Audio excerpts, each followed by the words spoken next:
एक अमेरिका का वैज्ञानिक भारत घूमने आया। उसने यहाँ एक समोसा खाया, स्वादिष्ट लगा।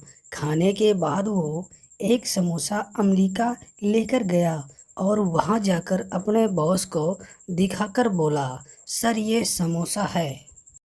ऊपर से तो मैदा का बना है, पर अंदर आलू कैसे भरा पता नहीं।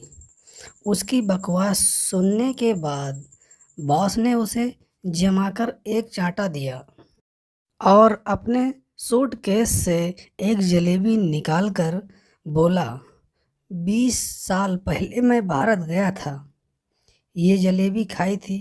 ऊपर से मैदा की है और अंदर चीनी कैसे घुसी, आज तक पता नहीं लगा पाया।